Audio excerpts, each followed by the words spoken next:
مساء الخير.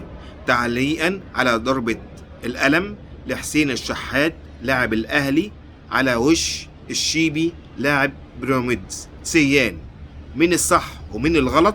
منظر غير محترم، منظر غير مألوف، منظر غير مناسب ان يحصل في الملعب ما بين لاعبين.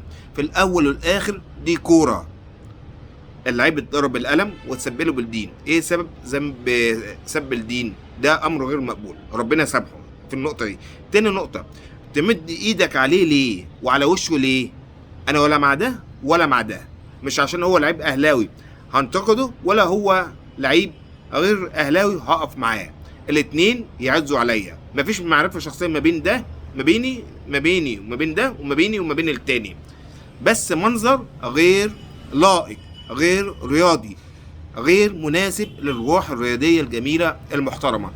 هو اتصالح معاه وباسه وحب على راسه وكل حاجة، بس فكر قبل ما تقول الكلمة، عشان الكلمة دي ممكن تتحول لفعل يندمك.